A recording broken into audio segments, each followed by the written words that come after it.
Well, greetings and salutations, everybody. Welcome to the best damn movie-related show on the internet, The John Campea Show, coming to you from right here on my YouTube channel. I'm, of course, your host, John Campea. It's an awesome honor and privilege to have you guys joining me here today, as it is every day, as we get together, a bunch of friends, movie-loving friends, standing around a virtual water cooler, talking about our favorite things in the world, movies and movie news and all that sorts of stuff. And we've got, as always, a hell of a lot of stuff to cover today.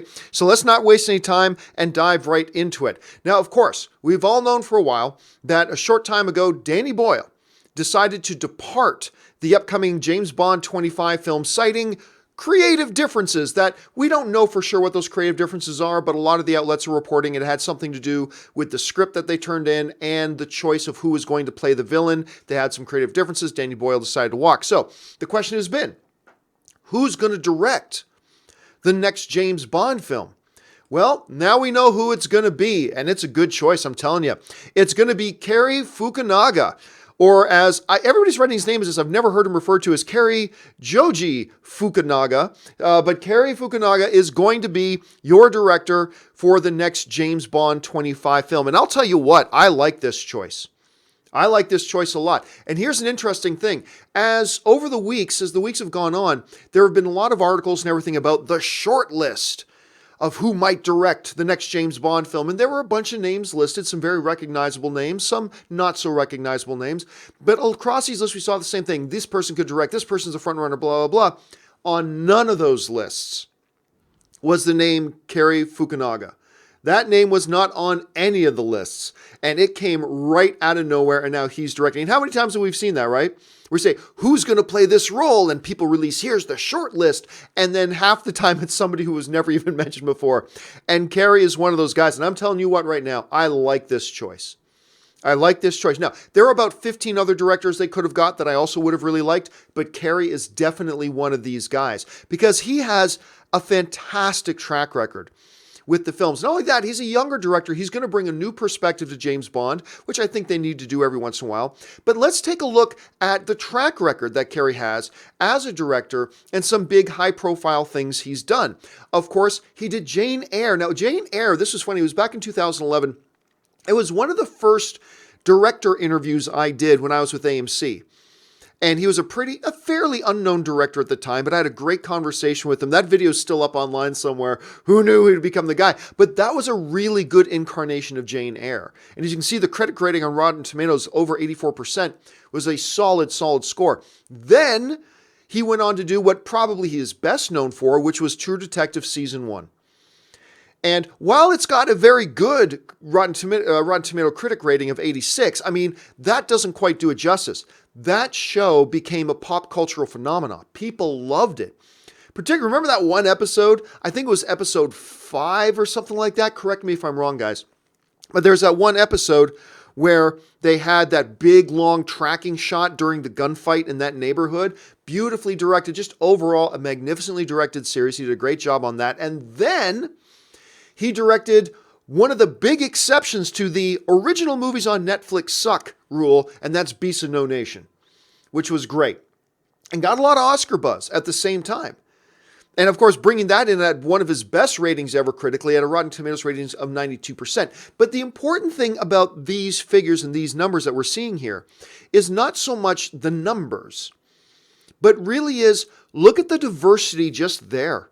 Look at the diversity. I mean, Jane Eyre is so radically different from True Detective, which is so radically different from Beasts of No Nation. And yet across all those three radically different films, Cary was able to bring a level of excellence, a great sense of pace to his narrative storytelling, a great sense of how to direct his actors. A lot of people thought Idris Elba could have gotten a Best Actor nomination, or at least a Best Supporting Actor nomination at the Academy Awards that year. And there's a very good argument to be made for that. But Fukunaga has shown that he's got that ability to direct narrative across multiple storytelling styles while maintaining great connectivity to his actors, to bring the best performance out of his actors, and to really tell a compelling story. Why not get a guy like that to do a James Bond film? I think it's terrific. Now, again, I'm not saying Cary would have been my number one choice, but there was probably, a barrel of monkeys, and there were about 15 ones in there that you could have reached. You remember that game? You reach in and pull them out. There's probably about 15 directors you could have pulled out that I would have gone, yeah, good choice. But all I'm saying is that Carrie is definitely one of them. There might be one or two other directors that I kind of was maybe a little bit hoping for. I know a lot of people were still hoping that Christopher Nolan was going to do it, but come on, we knew that wasn't really going to happen.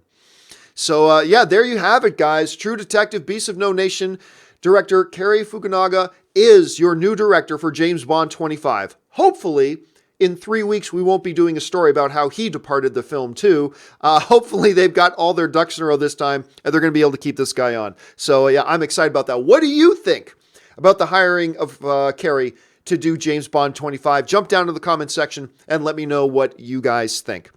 All right. Another thing off the top here, a couple of trailers dropped this morning, and two of them that I like very much. Starting off with the brand new full trailer for Wreck-It Ralph 2, Ralph Breaks the Internet. It just looks great. Look, the other Wreck-It Ralph spots that have come out have been good. And they've had some really, really good things in them. However, for the most part, they have mostly just been kind of giving us little glimpses of what's coming up and what's this movie going to be about. This is the really true first full trailer that gives us a sense of what this movie is really going to be about. So apparently, what was it? Candy Race, the name of Vanellope's game, it gets unplugged because the steering wheel on it breaks. So they have to go into the internet to try to find a new steering wheel to fix the game so she can get her game turned on. But while on the internet, they come across wonderful and wild imaginative things, and Vanellope gets into a game called Slaughter Race that is just the way they set up is hilarious. Big mean dog, a shark comes out of the sewer, eats the dog, explosions, blah, blah. It looks great. And there's a wonderful line given in it from between Vanellope and this new racing character that she meets as they're in the internet. And I don't know the full context, but it kind of starts with Vanellope saying something along the lines of, how do I tell Ralph? And the other girl says to her, just because you're best friends doesn't mean you have to have the same dreams. Or something along those lines. It's a great, nice little moment. But again, while there have been other spots for Wreck-It Ralph 2, this is the first one that really gave us a true sense of what this movie is about and what the story is about. And this is great specifically because while the other trailers had some funny elements to it, they ran the risk that, this is a movie that could just turn out like the Emoji Movie. Just a lot of flash, random pop cultural references. Ooh, look, kitten jokes about the internet. Ooh, jokes about this, about the internet, blah, blah, blah. This trailer sets those worries at ease because no. This movie is going to have all the heart of a Wreck-It Ralph. It's going to have all the narrative of a Wreck-It Ralph. And it's going to be character focused on Vanellope and Ralph, just like Wreck-It Ralph. And we're going to have all these other things in it as seasoning and give more dimension to it and to liven it up. But at the core, this is a story-driven movie. And that's what this trailer did for me. And that's why I like this trailer so much more than any of the trailers we've gotten from Wreck-It Ralph so far. Because they looked okay. They looked good, certainly with some highlight moments, but I wasn't jumping up and down about them. This one I think is a terrific trailer. And again, the first one that really gives us a really solid look at what the feel of this film is going to be. And on that level, I enjoyed it very much. Now, speaking of new trailers, a highly anticipated new trailer came out for If Beale Street Could Talk. Now, this is the new directorial effort from Barry Jenkins. The last time we saw Barry Jenkins, he was up on the Oscar stage accepting 2 Academy Awards, one for Best Picture for his movie Moonlight, and for Best Screenplay. He almost won Best Director. However, that wasn't to be because there was a little movie called La La Land with a little director there who won Best Director for that. But last time we saw Barry Jenkins was up there, and now he's got his new film, If Beale Street Could Talk. And you know what? There's a lot of similarities between the trailers so far between If Beale Street Could Talk and Wreck-It Ralph. There was a first kind of look at If Beale Street Could Talk that came up before, but I'll tell you what, I had no idea what this movie was about. I watched that first spot they put out, I guess it's got to be over a month ago now. And I was like, I couldn't tell you. I mean, Barry Jenkins is doing it. He just won the Best Picture at the Academy Awards. I'm looking forward to it. But I looked at that spot. I had no idea what it was about. It was a bad spot. Because I couldn't tell you one single thing about what this movie was about. It was just random images with random lines showing people looking sad. And I had no idea what it was about. This trailer, again, like the Wreck-It Ralph situation, completely different scenario. This trailer lays out what the story is and who these characters are. The last trailer just showed us a whole bunch of characters with no context and no understanding of who they were or why I should care about them. This one, we meet the characters. We understand their context and we get a sense of what the story is. And I'm telling you what, much like Moonlight, this is something that really excites me about a Barry Jenkins film. It's completely focused on the characters. You know, in a trailer like this, they could have shown some action shots of cops beating somebody or a couple of guys get into a fight or a chase. Or No. They didn't do that. They focused this trailer on the story and the characters and the struggles that they're going to have. And it's on that level, this trailer tells us that If Beale Street Can Talk is a very human story, which is one of the things that I appreciated and I loved about Moonlight so much. And I love that about Moonlight, like to the nth degree. Now, on top of the fact that we've got a director like Barry Jenkins involved, which, I mean, is enough to get excited about anyway. Also in the film is Regina King. Now, whenever Regina King comes up, she doesn't come up a hell of a lot, but whenever Regina King comes up, I always stop and go, I love Regina King. I love it whenever I get to see her pop up in something. It was very exciting to see her pop up in this. Again, great flow. Great characters, introduces us to these characters and their plight, and it tells us that this is going to be a character-centric story and their struggle, and that's what they're up against in this. The villain is their struggle. And I like that. And I like what this trailer is showing us, so I'm all on board for If Beale Street Could Talk. Let's see if the movie turns out to be good, or if Moonlight was, just beginner's luck. I don't know. Maybe If Beale Street Could Talk will be a complete mess, but I've got a lot of high hopes for it, and I think this trailer kind of buoys those high hopes up even a little bit more. All right, last thing off the top here is this. Now, we all remember this year, one of the bigger disappointments, it's weird talking about a movie that basically makes $400 million at the box office. It's the number 8 film of the year on the domestic box office list, by the way, but still talking about it in terms of big disappointment. And that was Solo. Of course, in the new era of the Star Wars movies. Now, Solo actually ended up being a pretty good film. Ron Howard did a terrific job stepping in there and delivering a fun space adventure film. I actually got a big kick out of it. I liked it a lot. But make no mistake about it, this film financially is a disappointment. Now, look, if they did not have to go back in and reshoot the entire movie, this movie would have been profitable. Like if this movie had stuck to its original $150 million budget, at $400 million, they're looking at probably being profitable. But that's not the case here. They practically had to reshoot the whole movie, practically doubling their budget. So even though the film made nearly $400 million, it ain't enough. That is a disappointment by any definition. So there's that. But a lot of people have been wondering and questioning, was timing the issue of it? Like I've had a lot of you guys write into me, even in the super chat, in recent months saying, hey, do you think if they release Solo in December or something like that, when we're getting used to Star Wars movies coming out, that it could have done better? And I've always said no, because it doesn't change the main core problem. The main core problem that I've insisted ever since they announced a Solo film was nobody's asked for a Han Solo film without Harrison Ford, especially since we just had Harrison Ford on screen as Han Solo as recently as episode 7. That to me was always the underlying problem.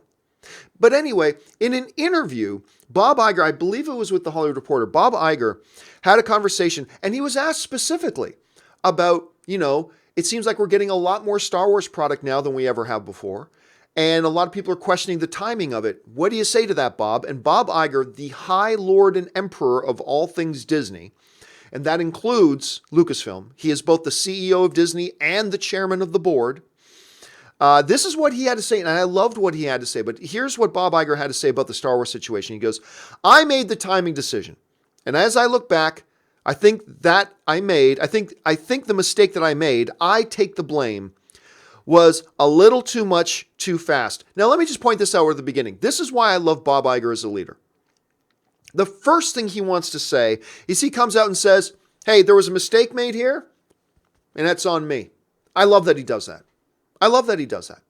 He could have simply come out and said, there were some, we feel like there were maybe some decisions that were made that maybe weren't the best ones. And, we've got people and teams of people who make those decisions. No. Bob Iger comes out and says, we made a mistake with the timing of it. I don't even know that I agree with him, but he says, we made a mistake with the timing of it. And that's on me. That was my fault. I take the blame for that. I love that he does that. As a leader, I love that he does that. Anyway, let's go on to what he's talking about here. You can expect some slowdown, but that doesn't mean we're not going to make films. J.J. Abrams is busy making episode 9. We have creative entities who are developing sagas of their own, which we haven't been specific about. And we are just about at the point where we're going to start making decisions about what comes next after J.J.'s. But I think we're going to be a little bit more careful about volume and timing. And by volume, he doesn't mean, how loud the movie is. And the buck stops here on that. Love that part. We're just at the point where we're going to start making some decisions about what comes next after JJ's as far as the timing goes. But I think we're going to be a little bit more careful about volume and timing, and the buck stops here on that. So if you want to know who ultimately makes the decision about how many Star Wars movies comes out and when they get released, it's Bob Iger. Bob Iger saying, that's on me. Buck stops here. This is the decision. But let's get back to the main heart of what he's talking about. He's criticizing himself for saying we came out a little too fast. Too much, too fast. Maybe one movie a year is a little too ambitious. And maybe we're going to wear things thin if we do that. It's time to slow it down. And he uses that phrase, slow down. He says you're going to see a slowdown. You're going to see a change in our volume, the number of films and projects we put out, and timing. So he says, now we've got a number of other sagas already in development, obviously referencing the Rian Johnson thing, obviously referencing the Game of Thrones guys, obviously referencing the Jon Favreau streaming TV series, obviously referencing Star Wars Resistance, obviously referencing a number of those things. But he says, you're going to see a real change in time. We're going to slow this down, and you're going to see a change in our timing. Now, whether a change in the timing means they're going to start releasing all of their Star Wars films at Christmas time, or whether that means they're going to get into the habit of mixing it up a little bit more. Not really sure how he's going to address that and how they're going to handle that, but clearly the message is there. We were too ambitious with it. We tried to crank out too much. Now, this reminds me of debates I used to have, frequent debates I used to have on another show I used to do, where there would be people who try to tell me, I'm telling you, Star Wars is going to go to 2 movies a year. We're going to get 2 movies a year out of Star Wars. And I was always like, I just don't see it. Number one, like a lot of people say, well, Marvel puts out 3. Yeah, but Marvel's a different size company than Lucasfilm is. Comparatively speaking, Lucasfilm is a much smaller company. So there's that. Plus the nature of the Star Wars IP and the Star Wars property is different from the nature of Marvel. Marvel's never been about one small set of characters. It's been about a broad scoping universe. Star Wars has always traditionally, even though they should broaden it out, has always been more traditionally about a smaller group of people. And I've always argued that I just don't see them doing it. Now, even the guy who's saying, no, they're not going to go to 2 films a year. No, they're not going to go to 2 films a year. Well, even like when they started announcing the new Rian Johnson stuff, the new Weiss and Benioff stuff, the new Jon Favreau stuff, like all this other stuff, even I started going, maybe I was wrong. Maybe they are going to do 2 films a year. Like even I was saying that. But I'm glad they're not going to go to 2 films a year. I like my Star Wars stuff to be big events.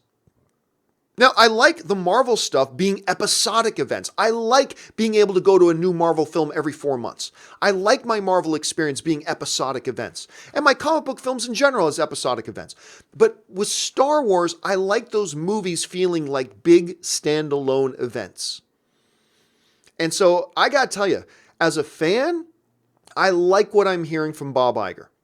Now, how that's all going to practically play out, who knows? We don't know that yet. We're going to probably have to take the next year or two to really see how this all plays out. And like he says, they haven't even made some decisions yet. They're only starting to make decisions about how they're going to time out these new movies that are going to be coming out. But I think it's going to be stretched out longer than we think. So it sounds like they're still moving ahead with all their projects, but that they're going to time them out differently, and then they're going to slow down the volume of films that they put out. And I think it's a good move. What do you guys think? Jump down into the comments section and let me know your thoughts on this whole thing. Okay, with that out of the way, let's now move on to our emailed in topics of the day. How do we select our email topics? Well, it's just that simple. You email me at john@thejohncampeashow.com. Email me your topics and questions to john@thejohncampeashow.com. Make sure you put that word topic in the subject line. And as always, guys, keep those emails to 90 words or less, and maybe you'll see one of your emails pop up here on the John Campea Show. All right, let's get into the first email of the day. And the first email today comes to us from Afram, who writes, "Greetings from Indonesia, from an Indonesian fan, John." Well, thank you so much, Afram. I just saw news in Variety about future Avenger movie will be on the Disney new streaming service along with other MCU properties such as Captain Marvel. Does this mean that Phase 4, Kevin Feige commented, might be all for this new streaming service instead of theatrical release? What are your thoughts? All right, thanks a lot for the email, Farm. And so, yeah, look, future MCU movies are not going to be going on to Netflix. The future MCU movies, once they're done the theatrical runs, they're going to go onto the Disney streaming service. We've already seen Disney starting the process of moving all the stuff off of other services. They're going to be moving it onto the Disney streaming service. We know that. But what he's asking, and what I've heard a number of people asking me is, what's the possibility that Disney's new strategy is going to be not even making movies for the movie theaters anymore? Just making their movies, particularly the MCU movies, and put them straight onto their new streaming service. I mean, look, just yesterday we talked about the new report that came out from Variety, talking about how Loki is going to get a standalone short limited series. Scarlet Witch is going to get her own short limited series, all on the new Disney streaming service, with Elizabeth Olsen, with Tom Hiddleston playing the roles, and other Marvel characters as well. So, hey, a lot of people are asking, what do you think? What do you think the chances are that their whole plan is to move it all just onto the Disney streaming service? To that, I'd say almost zero. Now, we already know Disney is going to make some standalone movies specifically for the streaming service. For instance, we got a Lady and the Tramp movie coming that's being produced and made, a live-action Lady and the Tramp that is specifically being produced for the Disney streaming channel. However, the economics just don't make sense to stop putting out your MCU films in the theater and put them just onto your streaming service. Here's something for us to chew on, okay? Here's an interesting little fact. Let's look at Netflix. For 2018, Netflix has about 130 million subscribers. That is huge. Disney's going to take them a while to get up to that. And the number of titles they have on their service right now of movies, TV shows, documentaries, etc., is around 15,000 movies, TV show episodes, and documentaries. Around 15,000 items of content that they have on there. And their projected 2018 revenue is around $15 billion. Roughly about $15 billion is what they're going to generate this year. Now, by comparison, let's look at Disney for just 2018. Disney's revenue, not for 15,000 pieces of content, but for just 6 movies that they've put out in theaters, is $5.6 billion on just 6 movies they put out in theaters. And by the way, $4 billion of that is just from 3 of them. I mean, if you just count Infinity War, Black Panther, and Ant-Man, you've already got $4 billion right there. And then, of course, you got The Incredibles 2. You got Solo, it's made about $400 million. You got A Wrinkle in Time, which flopped, but still brought in a couple $100 million. So from just 6 movies, they made $5.6 billion in revenue. $5.6 billion in revenue just from 6 films in theaters. Would those 6 original films have generated $5.6 billion in revenue if they had just put on their streaming service? No. Nowhere near. Netflix has been a company that has grown and matured and grown and grown and grown and developed and matured and grown and grown and grown. Now they got over 15,000 pieces of content on there that they have built over years up to 130 million subscribers. And they do put out some original films and stuff like that. Yes, they do. But an interesting study showed recently that like 70% of the Netflix traffic is not watching Netflix original movies. It's not even watching Netflix original shows. It's watching curated shows from other networks that are just on Netflix. That accounts for about 70% of the traffic on Netflix. Disney knows that the real money on a bang for your buck basis is in the movie theaters. That's where you make your real money, is in your movie theaters. They know that.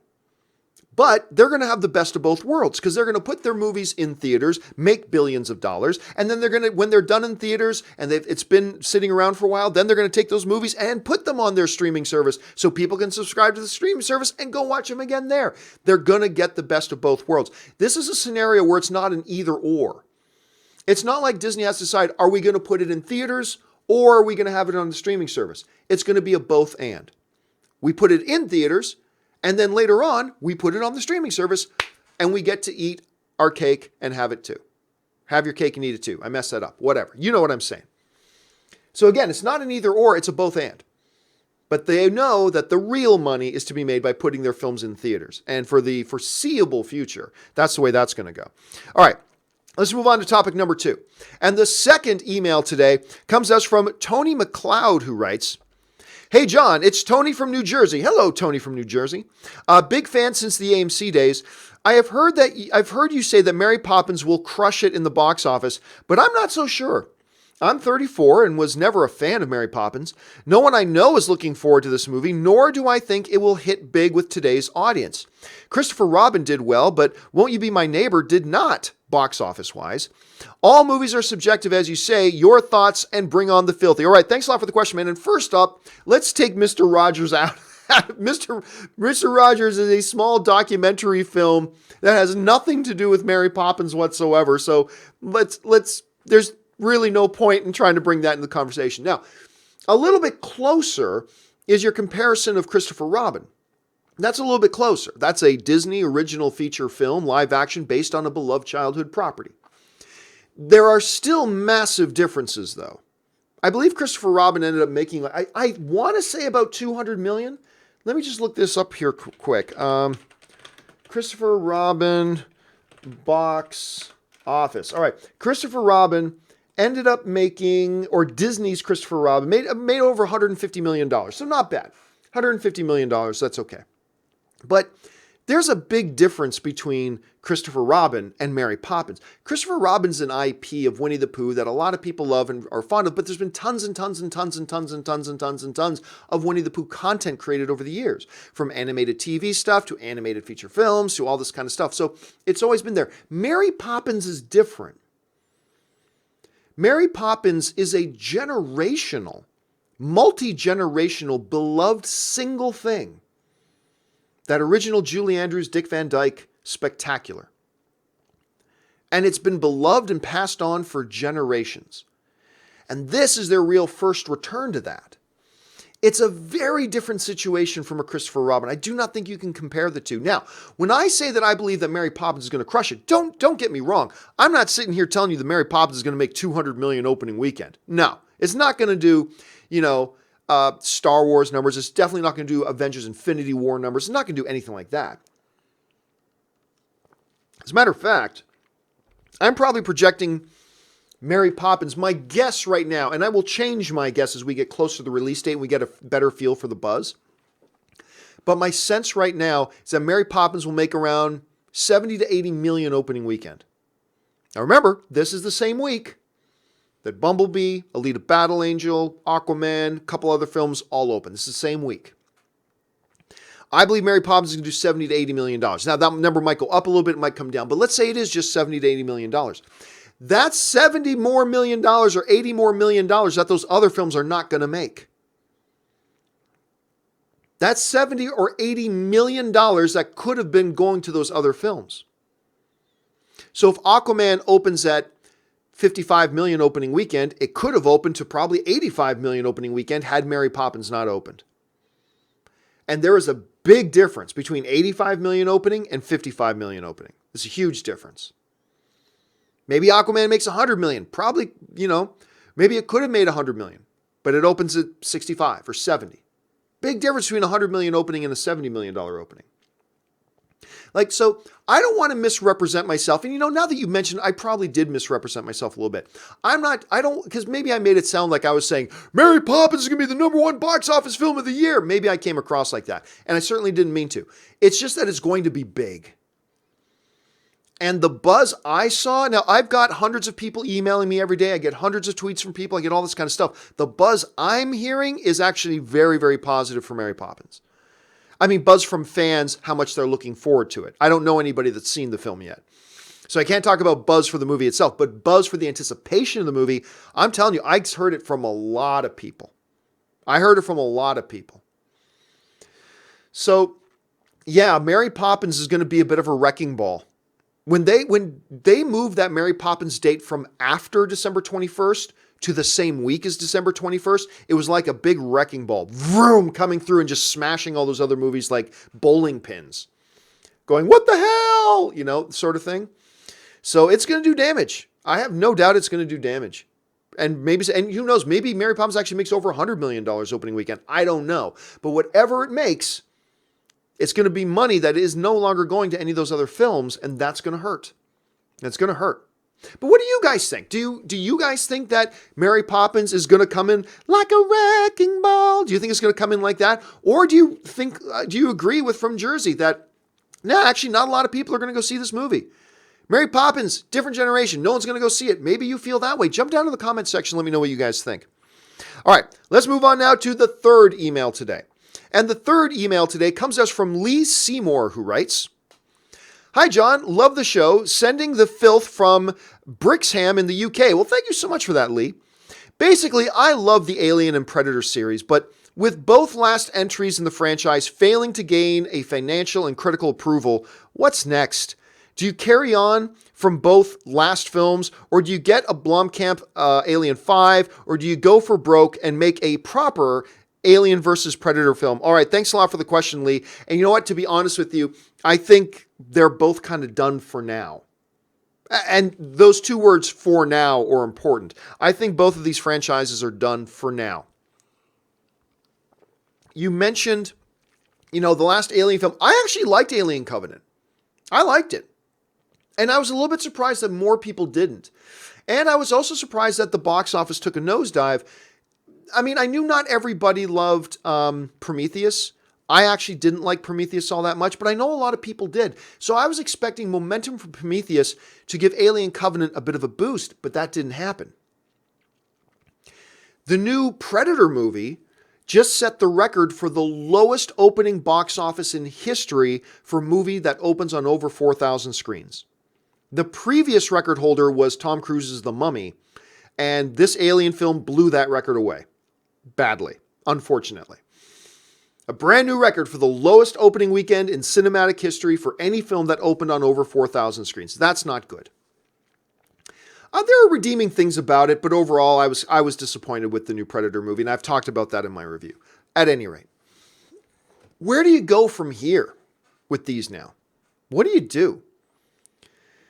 Is the Neil Blomkamp thing an option? No. The Neil Blom, look, I was as big on the Neil Blomkamp train as anybody after District 9, but after seeing Elysium and Chappie, I jumped off that train. Now, I'm curious to see what he does next, and he's got I can't remember, they just announced some big thing he's going to be doing next, and I'm curious to see what he does. I'm hoping he can get back to that brilliance that we saw in District 9. But frankly, I thought Elysium was just plain not good, and I thought Chappie was rather horrible, to be honest with you.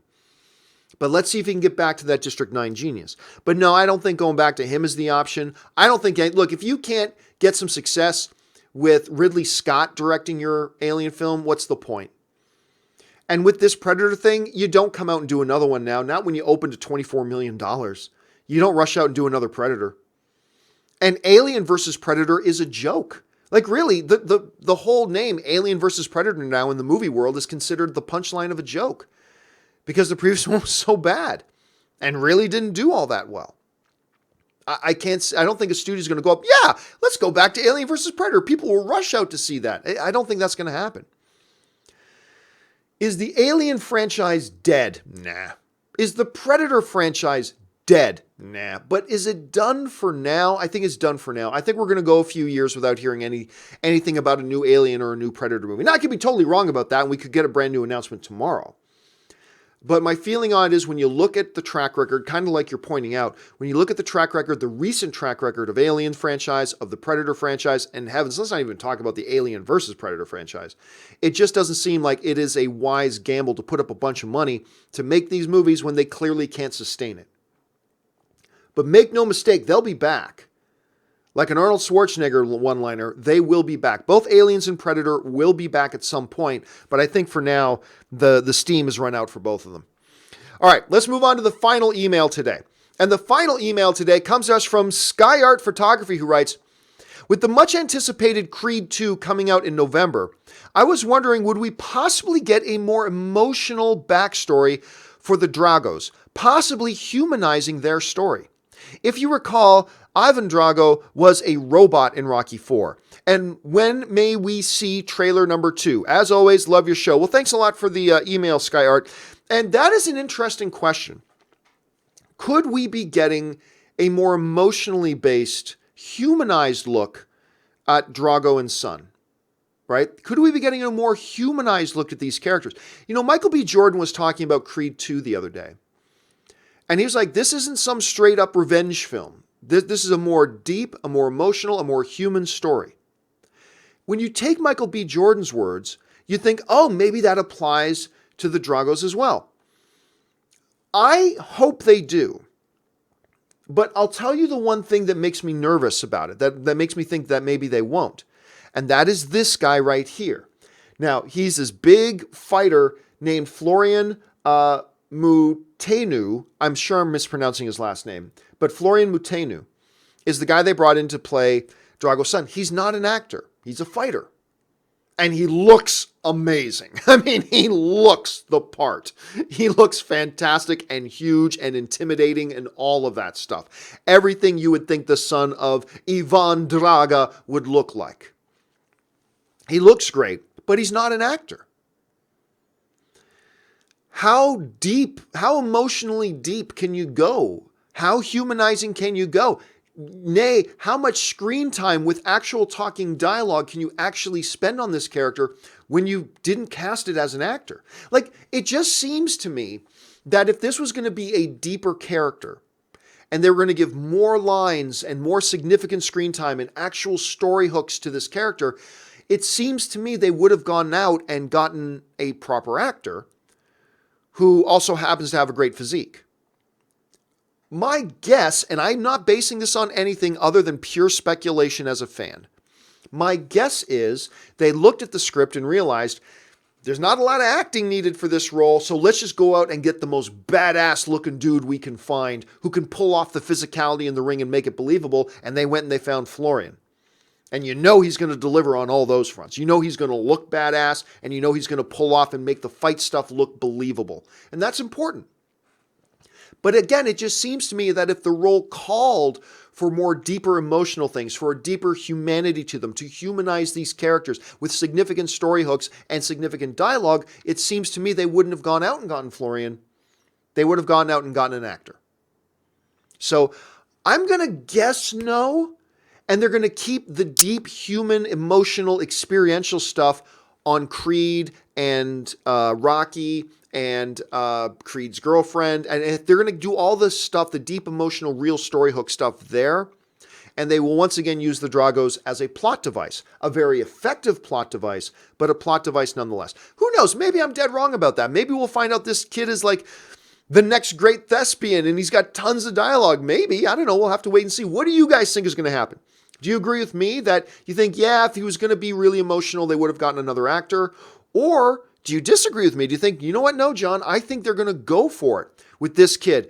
And Dolph Lundgren's a better actor than he gets credit for.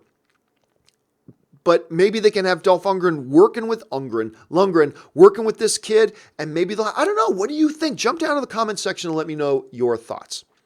All right, guys, with all that out of the way, let's save some time now and go over and take some live questions from you guys. You guys have already been sending in a bunch, so let's hop to it right now. And the first live question today comes to us from Sebastian, who writes, Love the show with Robert Meyer Burnett last night. Great job getting him to look into the camera, by the way. But he talked really fast on his show. What's the name? Robservations? Yeah, so last night we put up a new episode of The Weekly Hero. Name change coming soon. We still have not come up with a decent name change. We're going to take our time and make sure we get a name change we really, really like. Anyway, but we did a new episode of The Weekly Hero last night. And it was a lot of fun. Speaking of Alien and Predator, Rob brought in this amazing Predator hot toy. You've got to see the episode just to see that hot toy. It's incredible. Anyway, Rob's launching his new show this coming weekend. It's called Robservations. And he describes it as a show about something, which I have not seen a cut of it yet. But I'm dying to see it. I can't wait for him to start it, but that's the name of the show. Sebastian follows up, Captain Marvel, if it's major, hit me on my pager. Yeah, that could have been a line. Maybe she says that at some point in the movie, and hence we get the post-credit scene on Infinity War. Ben Rayner writes, Teen Wolf 85 is a great werewolf movie of mine.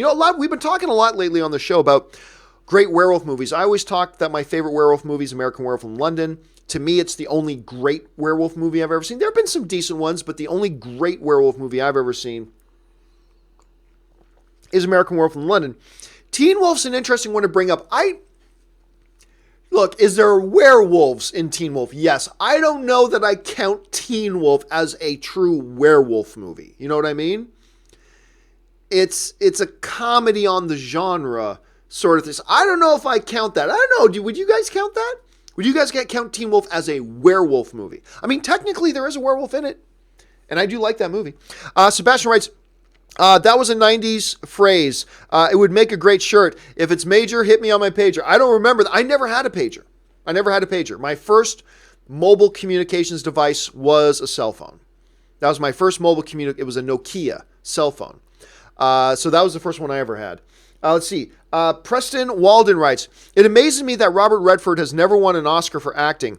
Do you think his final bow can earn him his just due? Well, remember, just due is not something you can attribute to the Academy Awards. I mean, you got to be the best that one year. And if somebody else was better, then you lose out. But let me just look up Robert Redford here, because I am curious how many times he has been nominated for acting. Because I got to imagine, I'm going to guess 4 times. That's my guess. Okay, let me bring up the awards. For acting, let's see. He won an honorary award in 2002. So Robert Redford has an Academy Award. He also won an Academy... Oh, I can't believe I forgot about this. He won an Academy Award for Best Director for Ordinary People in 1980. So I totally forgot about this. So he has 2 Academy Awards on there. And he was nominated only once for acting.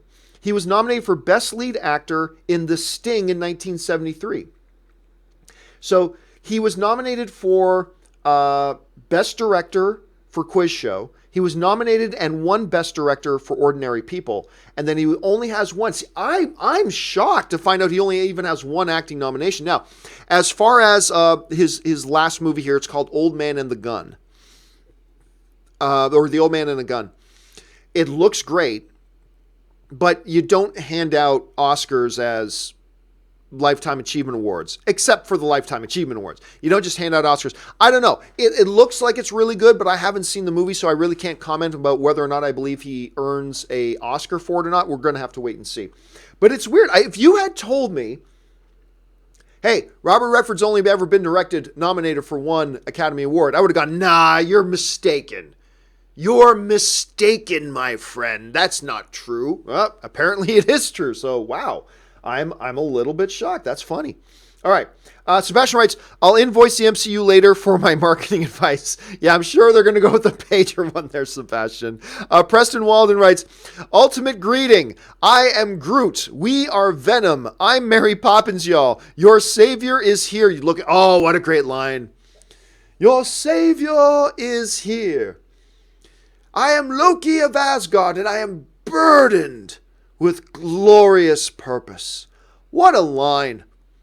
I love that line. And it's a line that then Tom Hiddleston repeated At Comic-Con, remember this, couple years ago, Tom Hiddleston surprised the audience at Comic-Con in Hall H, came out on stage in full Loki outfit. Crowd goes nuts. And he's like, I am Loki of Asgard, and I am burdened with glorious purpose. Oh, it's such a great line that Joss Whedon wrote, man. Such a great Joss Whedon line. I love that. But these are great. I am Groot. We are Venom. I'm Mary Poppins, y'all. Your savior is here. I'm going to go with I am Groot. I love the I am Groot line. Preston follows up with, did you hear that the next ABC series from Marvel might be an all-female superhero series? Read it on IMDb. I did see some headlines about that. At least I read that the next ABC superhero series could be a female series. I didn't hear that it was it was going to be a team of female superheroes. But I read it was going to be. But here's the interesting thing. Why is it that I'm hoping we get to the time that, when a new superhero movie gets announced, we don't say a new male-led superhero movie, because they almost always are. But when it's a female-led one, then we've got to specify it's a female-led one. We can't just say a new superhero movie's coming from ABC. We got to say a new female-led superhero movie's coming from ABC. It will be great when we don't have to specify that anymore. We can just say a new superhero movie's coming. And it doesn't matter to us whether it's a male or a female or whatever. But, it's just still so rare that it gets highlighted a little bit. Let's see. Ben Hayusa writes, I showed my girl best friend from overseas a few of your videos, and she admires your mindset. Oh, thanks so much. She loves movies as much as us, and we both look forward to future comic movies. Hope to see all of them with her one day. It's funny, I just got a text message as we're doing the show. Every once in a while, you see my eyes go down there specifically. I've got monitors over here and I got monitors over here. So I'm looking at monitors when you see me doing this. But I very specifically have my text messages and important notifications pop up right there. So that's where my eyes go. And a friend of mine who does not live near here pop up saying, hey, I'm going to be in town this week. Let's go to da-da-da. It's always great when you can get together with friends that you hardly ever have a chance to see. And as a part of that, getting together and going to see a good movie, have that great shared experience, have some fun and all that kind of stuff. It's always great. So thank you for spreading the love of the John Campea Show around, and I hope you guys do get to catch a lot of movies together. All right, Preston Walden writes, saw a short from 2012 that is similar to Cargo. Well, look, anything you see, there is something it's similar to. That's just the way it is. I honestly can't remember the last time that I saw something where I could legitimately go, I have never, ever seen anything remotely like that. Like even a movie like Upgrade, there are some films we could draw some comparisons to, right? There's been so much stuff created that everything that is created from now till the end of time will be similar to something else. There's no getting around that. It's just the way it is. So I wouldn't read too much into that, Preston. Now, I don't know. Maybe if I saw the short video and it's shot the exact same way with the same names of the characters and does everything, follows all the exact same plot beats, maybe then I'll scratch my head. But I wouldn't read too much into that. Robert Johnson writes, in MCU, change Magneto's origin or make him 90? Well, that's going to be one of the big problems. Is what do you do? Because it's not just Magneto's age that's an issue. It's not just Magneto's age that's an issue. There are several issues about the history of mutation and how the human race has looked at mutants through the years. And Marvel's going to face, assuming this all goes through and everything is fine and all that kind of stuff, Marvel is going to face some very tough questions for themselves about how they approach this. Do we just say mutations are today a brand new thing and we just wipe away any history of the X-Men, any history of the origins of Professor Charles Xavier and Magneto and all that kind of stuff? Do you rewrite all that kind of stuff? Do you say, no, they've just been hiding and we've never known they were there? And then you do have that. But even then, as the longer time goes by, the older and older a Magneto gets. Because Magneto can't have been in the concentration camps and be 65 years old today. That's not how it works. He'd be late 80s, late 90s, depending on how young you want to say he was when he was a kid. a lot of very interesting questions there. And I honestly, I'm glad I'm not the guy who has to come up with the answers, but that's going to be one of the more interesting ones. How do they deal with Magneto even specifically? That's going to be one of the big questions. I'm going to see how they want to address that. Mason Kackman writes, the biggest Oscar travesty is Crash winning Best Picture, not Brokeback Mountain. I disagree. I disagree. I'll be honest with you. I'll never forget this. I remember it was one of the first times that not the first time, but one of the first times I was getting some media attention. I was still doing the movie blog. And I wrote, I like Brokeback Mountain very much. It's a great movie. But it didn't deserve Best Picture, in my opinion. Didn't deserve Best Picture. And I remember I got this email from a Florida newspaper, like a significant Florida newspaper. And they wanted to know if they could interview me. But basically the gist of it was, John, why do you hate the gay community? And I'm like, what? What are you talking about? Clearly the inference was, well, if you say that Brokeback Mountain doesn't deserve Best Picture, then clearly you hate the gay community. Like that was, they didn't word it like that, but that was the clear implication, right? And I was like, and that was the first time I was exposed to the notion of there are going to be people that want to attack you for your opinion. If you have an opinion that does not go along with whatever their predetermined narrative is, people may turn on you and attack you. Now, I should have known that even before then, but that was the first time that it really jumped up and hit me in the face. And I was like, holy crap. I was like, should I say that Brokeback Mountain should win Best Picture? But that's not what I thought. I just didn't think it was the best movie that year. So yeah, and by the way, hold on a second. Let me just bring this up here. Brokeback Mountain. So Brokeback Mountain was nominated for Best Picture at I believe it was the 2006 Academy Awards, because I think Brokeback Mountain came out in 2005. Yes. Okay. It was nominated. It came out in 2005, so it was nominated for 2006. I believe there were 3 films that deserved to beat Brokeback Mountain. I had no problem with Brokeback Mountain being nominated. And this is back in the day when there were still only 5 Best Picture nominations. So being nominated meant something. So Brokeback Mountain being nominated back in the day when they limited it to 5 nominees for Best Picture, that says something. But I would have given it to Crash over that. I definitely would have given it to Good Night and Good Luck. I definitely think Good Night and Good Luck was better than Brokeback Mountain. I thought Munich was better than Brokeback Mountain. But really the one I probably would have given Best Picture to was the film in which Philip Seymour Hoffman also won his Academy Award for Best Actor, and that's Capote. I would have given the Best Picture that year to Capote. Bottom line is, I would have given, even though I agree with Brokeback being nominated, I would have given, personally, I would have given the Oscar to any one of the other films that were nominated. I would have given it to Crash over it. I would have given it to Munich over it. I would have given it to Good Night and Good Luck over it. And I certainly, more than any of the rest, I would have given it to Capote over it. But that's not to besmirch Brokeback at all. It's a great film, deserving of a Best Picture nomination. It was fabulous. But I'd never thought it should have won. And I never thought it should have come close to winning either. But again, all film is subjective. That's just my kind of take on it. Let's see. Dakota Barber writes, seen Daredevil Season 3 poster, really haunting. Yeah, we actually talked about that on open mic yesterday. It is a nice little poster. It's a very artistic poster. You got a kind of graveyard cross with the Daredevil mask hanging on it. And there was like, let there be, and then there was darkness or some line. Like, it's a quote from the Bible that's in there. Really, it's a really nice looking poster. It's a really nice looking image. Now,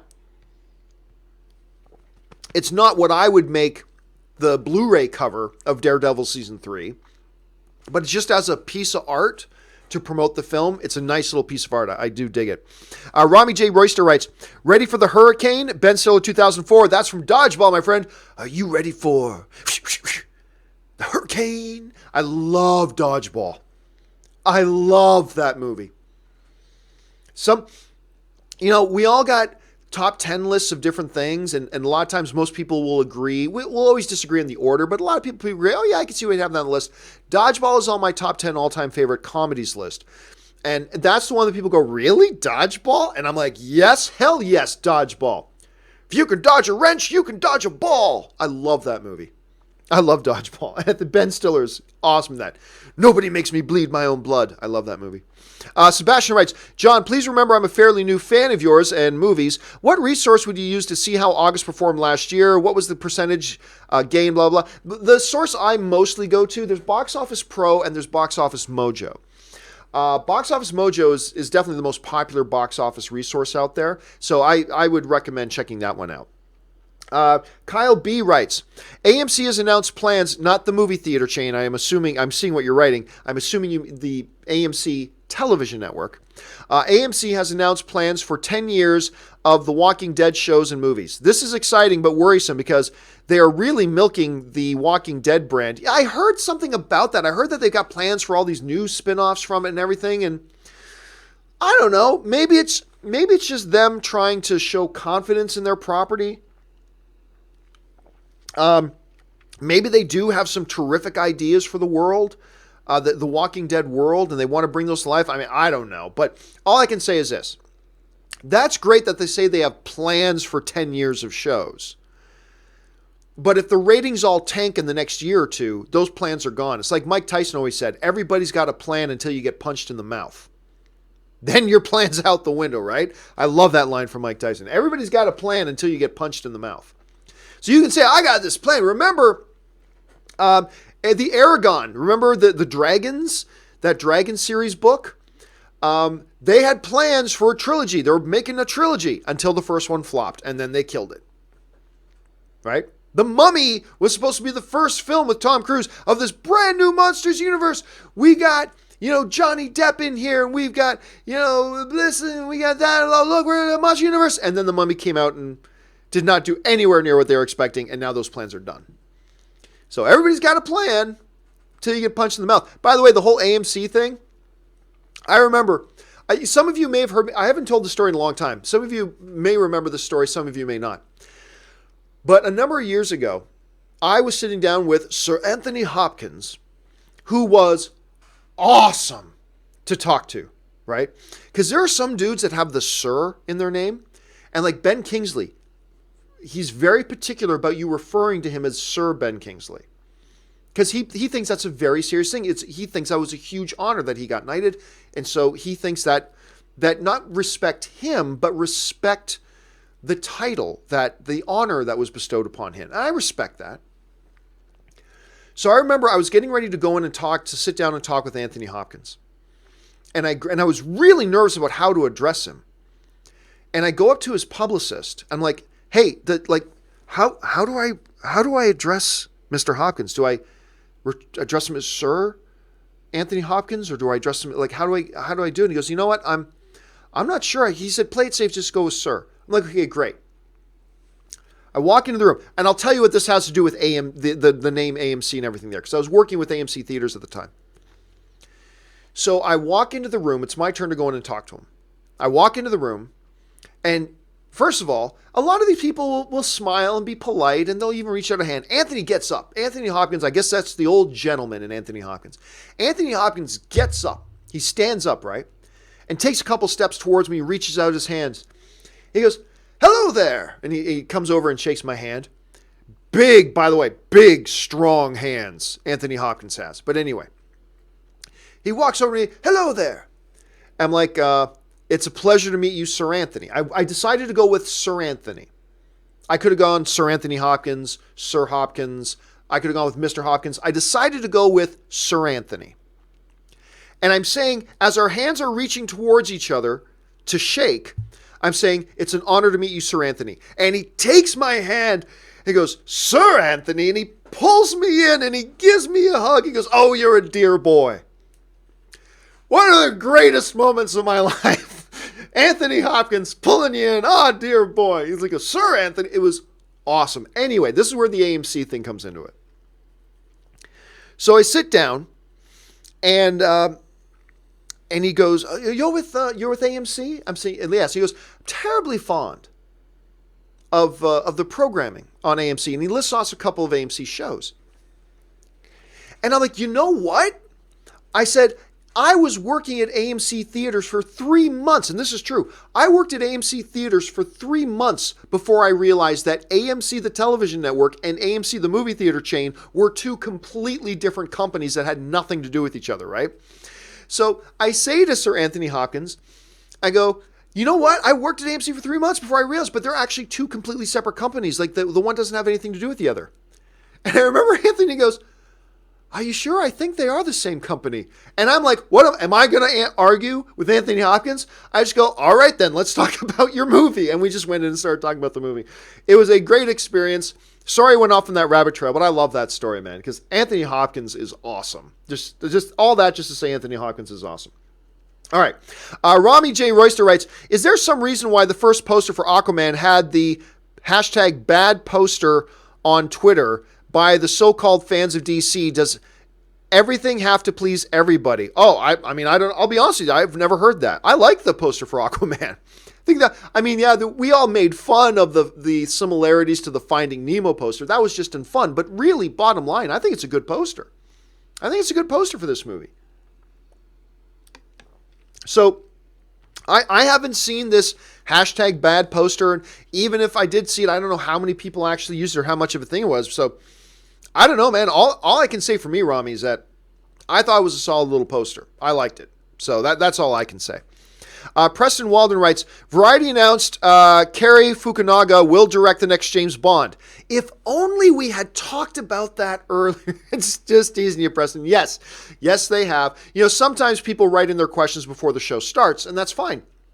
But I would recommend look in the show description to see what topics we're talking about before, because it's right there at the top of the show description.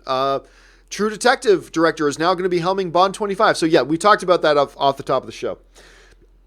Sebastian writes, Eric09 wants to know if Walking Dead is dead. Well, you can tell Eric09 that they've just announced new shows, that they're going to be doing new shows. They have plans for future spinoffs and things like that. So it doesn't look like it's dead, at least not yet.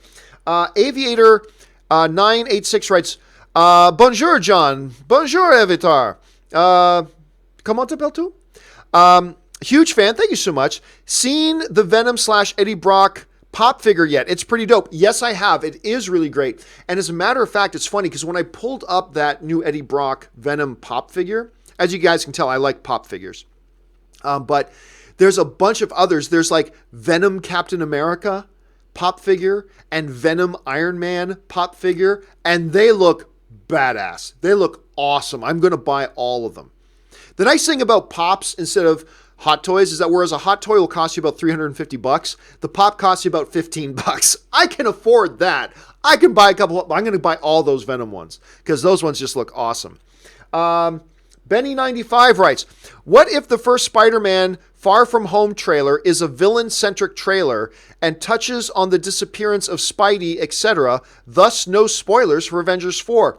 There's, first of all, the name of the movie is Spider-Man, so you're not hiding that. On top of that, Tom Holland has already been putting out, they've been doing tons of these little viral promotional pieces of Tom Holland on set doing all these things and stuff like that, so that's gone against it already. There would be no point in doing that. I mean, it's not the most ridiculous idea in the world, not at all. But there's just no point in doing that because they're already releasing little viral marketing things of Tom Holland on set. Remember that thing where he's pretending he does all of his own stunts, and then you see his stunt double get hit with the fire hose, right? So they're already doing all that kind of stuff. So there's really no point. If you have a Spider-Man movie, and Spider-Man is like one of the most popular comic book characters in the world, you don't put out a Spider-Man trailer without Spider-Man. You just don't do that. Everybody already knows Tom Holland is shooting. Everybody's seen the promotional pieces Tom Holland's already been doing. What's the point in hiding Tom Holland now from the official poster? Thinking we're going to trick everybody into not realizing he's in there. So, no. You've got a movie called Spider-Man Far From Home. Clearly, it's a Spider-Man movie. That point's already... We're already moved past that, buddy. We've already moved well past that, my movie fan brother. Efren Garcia writes, saw the Captain Marvel trailer. It got me squealing internally of excitement. Product placement done right. Movie rentals. And could you pick up a slight X-Files vibe from the score. I never thought of that, but now that you mention it, yeah, I think there is a little bit of X-Files vibe in that score. I'd say that. The Blockbuster thing is not product placement because Blockbuster doesn't even exist anymore. Other than there is one Blockbuster location. I believe it's in Alaska. There is still one Blockbuster still open in the world. Go look it up. Anyway, but since it's not really a big thing anymore, I'm sure Blockbuster did not pay to have product placement in the movie. So I don't think that's product placement. But yeah, now that you mentioned, I never would have thought about that. I'm going to go back and watch the trailer again now and see if I get that X-Files vibe. That's a really good observation. I need to check that out. Thanks a lot for the email, Benny. All right. Efren Garcia writes, saw the Captain Marvel trailer. It got me away. That was Efren. Now we're down to Tashi Victor, and we have the big jump. Where did we go? There we are. Tashi Victor writes, hey, John, there's this short film called The Everything with Mila Jovovich, kind of like X-Men if Xavier was the adopted father. Could be a TV series. Never even heard of it. Hold on a second. Let me just put that in my search bar just so I can look it up later, because if it's a short, I want to check that out. Thanks for putting that on my radar, Tashi. Let's see. Aaron Sterlinski writes, any movies you only like to watch at certain times of the year? For me, Armageddon in the summer and Wizard of Oz around Thanksgiving. Ooh, those are good ones. For me, it's usually Christmas movies. So Wizard of Oz at Christmas is usually something that we check out. That's always usually one that gets on our family TV because I go home at Christmas now. But even when I was younger, going home for Christmas, the Wizard of Oz was usually one of the films that would find their way on. Obviously, Christmas Carol. But that's connected with the season. That's usually one I watch around Christmas. But no other ones. Like I don't have a go-to Halloween movie that I watch at the Halloween season. I don't have a go-to summer movie that I watch in the summer season. Nothing like that. But Wizard of Oz is definitely one of those ones and Christmas Carol are ones that I usually watch around Christmas time. Let's see. Sebastian writes, to be honest, Batman/Superman will be gone for a while, right? Well, look. Matt Reeves has turned in his first draft of the script. There's probably going to go through many more drafts, but they've now finally turned in. It's only a year late. First draft of the Batman script was supposed to be turned in September of 2017. That's when he was supposed to turn in his first draft. And it threw a lot of things out of whack at Warner Brothers with the delays. But he's got the first draft in.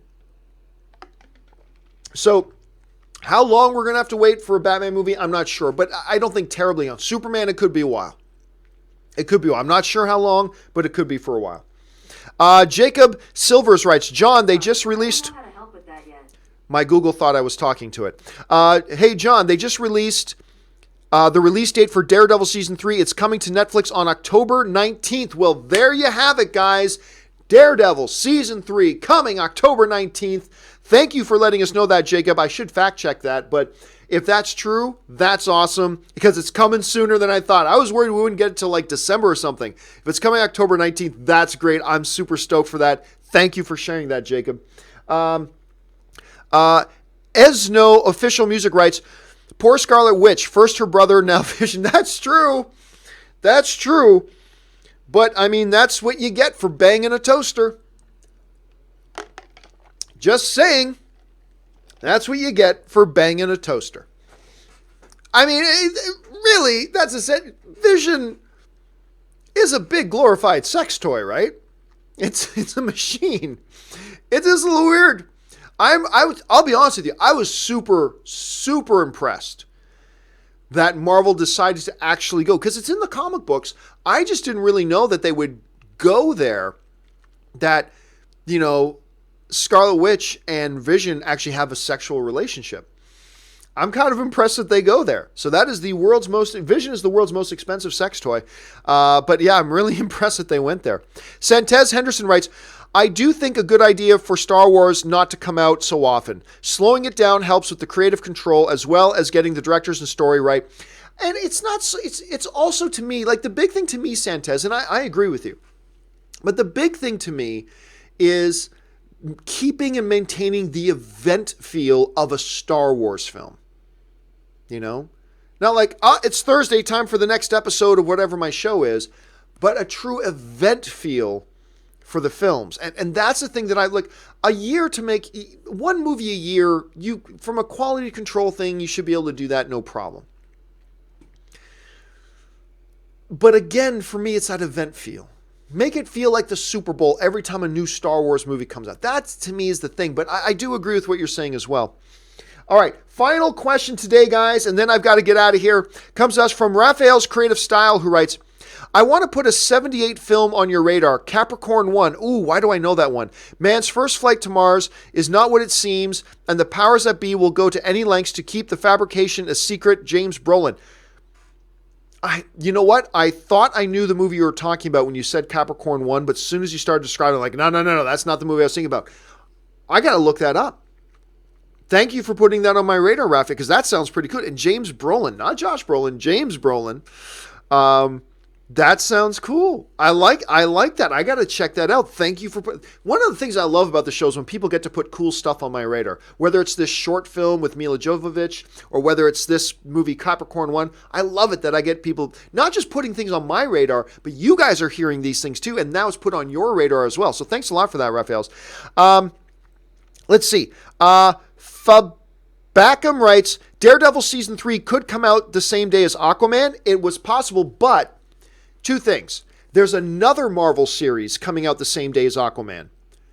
Runaways Season 2. It has been announced that Runaways Season 2 is going to launch on the same day as Aquaman, but it's also the same day as Bumblebee and same day as Alita Battle Angel. But yes, Marvel's Runaways is debuting on December 21st. As we just heard, apparently Daredevil Season 3 is going to premiere on October 19th, which I'm very excited about. I said the last one was, this will be the last one, then I got to get going. Let's see. Fabacum writes, Netflix show seemed to like coming out with DC movies. Well, and again, the Hulu one is, I think Punisher came out in the same window as Justice League, and it's happened before. And obviously, Marvel's Runaways is coming out on the same day as Aquaman, but not Daredevil. Daredevil apparently is coming out on October 19th. I'll have to double check that. All right, guys, that's all the time I've got from today. All the questions from Eric Grathall all the way down. For those of you who sent in questions, don't worry, your questions are going to get answered on a companion video. So keep your eyes open for the companion videos I'm going to be doing over the next few days. You'll see your question pop up there. All right, guys, that will do it for me for today's installment of the John Campea Show. Thank you so much for being here and being a part of this. Look, I say it off the top every time, but really, it is an honor and a privilege that you guys hang out here and talk movies with me. I don't know what to say to that. That's awesome. Thank you so much for that. Hey, guys, listen, follow me on Twitter at John Campea. You can see my Twitter address right there. Also, guys, if you haven't done so already, first of all, big shout out to my Patreon supporters. Thank you for keeping my channel alive. And if you're not a Patreon supporter, do me a favor. Just take a second and go over to www.patreon.com/John Campea. Get all the information about what it means to be a Patreon supporter, how being a Patreon supporter keeps my shows on the air, and the few perks there are being a Patreon supporter, like access to audio-only versions of the podcasts. We got access to the Facebook group. A few behind-the-scenes videos get made, that kind of stuff. And I always make sure that my Patreon supporters are the first people to know what's going on at the John Campea channel as well. And maybe you'll decide to become a Patreon supporter too, and that would be awesome. And if you don't, not a problem. I'm just honored you're here being a film fan with us. All right, guys, don't forget I'll be back later this afternoon at 3 or 4 o'clock. I'm not quite sure which one yet because I got a bunch of things I got to do that I'll be announcing in the near future. I'll be back later this afternoon, though, with Open Mic. That'll do it for me, guys. My name's John Campea. Thanks for being here, and until next time, bye-bye.